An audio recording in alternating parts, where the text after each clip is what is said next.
Hello everyone, welcome back to our channel. இது பார்த்தீங்கன்னா NEET in 200 days challenge. So 200 days NEET challenge நம்ம பண்ண போகிறோம். நம்ம இருக்கிறது challenge number 5ல ஓகேவா, டெய்லி சேலஞ்ச் டே நம்பர் 5ல நம்ம இருக்கோம்.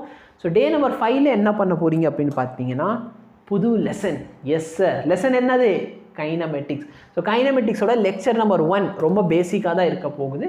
ஸோ பேசிக்கான லெக்சர் நம்பர் 1 பார்த்துக்கோங்க. லெக்சர் நம்பர் 1க்கு அப்புறம் லெக்சர் நம்பர் 2 எஸ் ரொம்ப அருமையாக இருக்கும், உனக்கு ஈஸியாக புரியும்னு நினைக்கிறேன். எதெல்லாம் நல்லா இருக்குது அப்படிங்கிறது மறக்காமல் என்ன பண்ணணும், ஃபீட்பேக்கில் சொல்லுங்கள். ஸ்ட்ரக்சர் ஆஃப் ஆட்டமில் நான் போன லெக்சர்லேயே சொல்லியிருந்தேன், 3rd and 4th half. Suppose நான் 4th ஆரம்பிக்கவே இல்லைன்னா 4th and 5th இன்றைக்கி முடிக்கணும். ஒரு சில பேர் நான் 4th ஆல்ரெடி முடிச்சுட்டேன் சார் அப்படின்னா நீ 5th மட்டும் முடித்தா போதுமானது, ஓகேவா?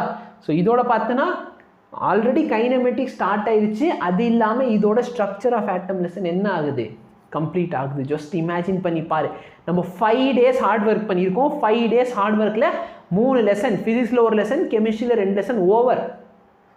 இதே கன்சிஸ்டன்சியோட நம்ம 200 days ஹார்ட் ஒர்க் பண்ண என்ன பண்ண முடியும், ஓகேவா? உனக்கே கான்ஃபிடென்ஸ் வரணும் உன் மேலே. எஸ், உன்னால் பண்ண முடியும், ஓகேவா? எதையும் நினச்சி பயப்படாது, நீ பாட்டுக்கு ஜாலியாக போ, ஓகேவா? டெய்லி படிச்சுக்கிட்டே ஹார்ட் ஒர்க் தான் நம்மளுக்கு இருக்க போகுது. அதே மாதிரி வந்து ஸ்டூடெண்ட்ஸ் வந்து ரிவைஸ் பண்ணுறவங்க இதெல்லாம் கரெக்டாக ரிவைஸ் பண்ணுறீங்கன்னா அதையும் கமெண்ட் பண்ணுங்கள், ஓகேவா? Thank you so much, have a nice day and all the best for your challenge.